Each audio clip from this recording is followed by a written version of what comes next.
শব্দ দিয়ে প্রতিবাদ করো, কণ্ঠ উঁচু করে নয়। মনে রাখবে, ফুল ফোটে ঝড়ে, বজ্রপাতে নয়। কথাটি বলেছিলেন বিখ্যাত ফার্সি কবি জালালউদ্দিন রুমি। সবাইকে আরো একবার স্বাগত জানাচ্ছি ফিয়াদা টকারে। এই কথাগুলো যেন এক অদ্ভুত নীরব বিপ্লবের ডাক।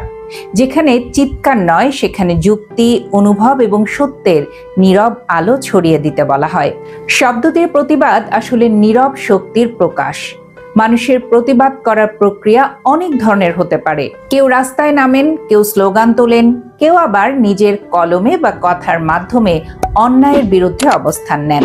কিন্তু রুমি আমাদের অন্য এক পথ দেখিয়েছেন। তিনি বলেন, শব্দ দিয়ে প্রতিবাদ করো, কণ্ঠ উঁচু করে নয়। অর্থাৎ চিৎকার নয়, বরং চিন্তাশীল, গভীর, শান্ত কিন্তু শক্তিশালী শব্দে অন্যায়ের বিরুদ্ধে দাঁড়াতে হবে। এখানে শব্দ মানে শুধু ভাষা নয়, তা হতে পারে কবিতা, লেখা, বক্তৃতা অথবা এমনকি নীরবতা, যা বোঝাতে পারে অবস্থান।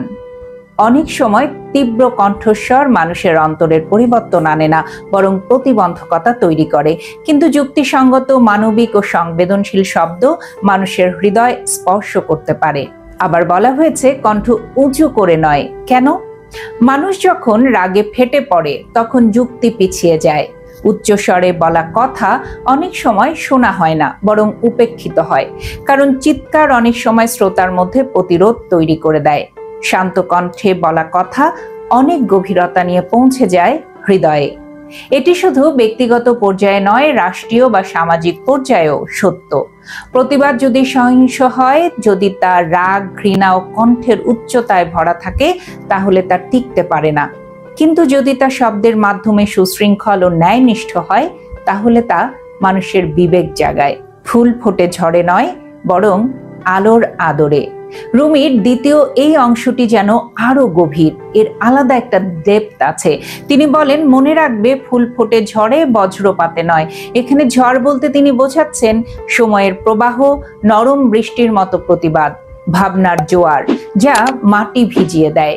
অন্যদিকে বজ্রপাত হলো সহিংসতা, হঠাৎ রাগ, ধ্বংসাত্মক প্রতিক্রিয়া, যা কিছুই সৃষ্টি করতে পারে না। আমাদের সমাজে অনেক সময় দেখা যায় দ্রুত ফল পেতে চাওয়া, চিৎকার করে দাবি দেওয়া আদায় করার একটা প্রবণতা বাড়ছে। কিন্তু দীর্ঘমেয়াদে এসব পদ্ধতি ব্যর্থ হয়, কারণ এগুলোর ভিতরে প্রেম, যুক্তি বা উদ্ভাবন নেই। বরং শান্ত, চিন্তাশীল প্রতিবাদ দীর্ঘস্থায়ী পরিবর্তনের দিকে এগিয়ে নিয়ে যায়। বাস্তব জীবনেও এটি প্রযোজ্য। যেমন আমরা যদি ইতিহাস দেখি, বহু মহান নেতা শান্ত প্রতিবাদের মাধ্যমে বিশ্বে পরিবর্তন এনেছেন। Mahatma Gandhi, Martin Luther king junior কিংবা নেলসন ম্যান্ডেলা, তারা সবাই চিৎকার করেননি, বরং তাদের শব্দ, ভাবনা ও সাহস দিয়ে মানুষকে উদ্বুদ্ধ করেছেন। তাদের কণ্ঠ ছিল স্থির কিন্তু শক্তিশালী। এমনকি আমাদের ধর্মীয় দিক থেকেও যদি দেখি, আমাদের ধর্মীয় যে গুরুরা আছেন, কখনো তারাও অযথা কণ্ঠ উঁচু করে কাজ করেননি।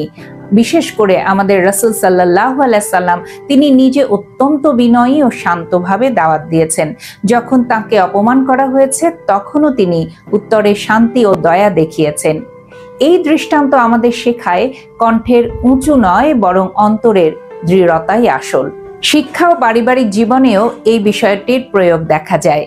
এই উক্তির মূল শিক্ষা শিশুদের শেখানো অত্যন্ত প্রয়োজন। আমরা যদি সন্তানকে কেবল চিৎকার করতে শেখাই, তবে তারা যুক্তিহীন হয়ে পড়ে। কিন্তু যদি শেখাই, তুমি যুক্তি দাও, সত্য বলো, শান্ত থাকো, তবে তারা সমাজে নেতৃত্ব দিতে পারবে। স্কুল, কলেজে, পরিবারে, এমনকি সংস্কৃতি গড়তে হবে যেখানে শব্দ দিয়ে, আদর্শ দিয়ে প্রতিবাদ করার মূল্য শেখানো হয়। ব্যক্তিত্ব গঠনে এই বিষয়টির ভূমিকা আছে। রুমির এই কথাগুলো আত্ম উন্নয়নের দিক থেকেও গুরুত্বপূর্ণ। আমাদের অনেক সময় নানা অন্যায়ের মুখোমুখি হতে হয়।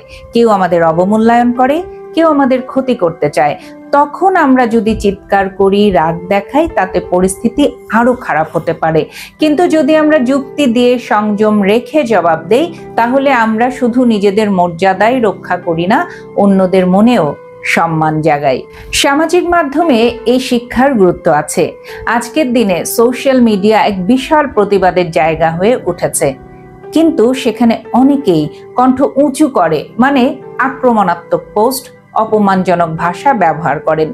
এতে কি হয়? আদৌ কারো কোনো চিন্তায় কি পরিবর্তন আসে? আসে না, বরং বিদ্বেষ বাড়ে। সেখানে রুমির এই বাণী আমাদের শেখায়, শব্দ হোক মধুর, যুক্তিসম্মত ও মানবিক। পরিশেষে বলতে চাই, রুমির এই উক্তি শুধু একটি চমৎকার কাব্যিক বাণী নয়, এটি আমাদের জীবনের এক চিরন্তন শিক্ষার দিক নির্দেশনা দেয়। শব্দ দিয়ে প্রতিবাদ করুন, উচ্চ কণ্ঠ নয়। কারণ ফুল ফোটে সময়ের সাথে, যত্নে, ভালোবাসায়, ধ্বংসে নয়। তাই আমাদের উচিত এমন সমাজ গড়া যেখানে শব্দের সৌন্দর্য, যুক্তির জোর এবং মনের আলোকিত শক্তির মাধ্যমে আমরা অন্যায়ের বিরুদ্ধে কথা বলতে পারি। একটি শান্ত শব্দের শক্তি কখনো কখনো বজ্রপাতে ঢাকাও পড়ে যায়। তাই প্রতিবাদ হোক শান্তভাবে, গলা উঁচিয়ে নয়। ভালো থাকবেন সবাই। আবারও নতুন কোনো বিষয় নিয়ে খুব দ্রুত ফিরে আসবো। চোখ রাখবেন ফিয়াদা টকারে।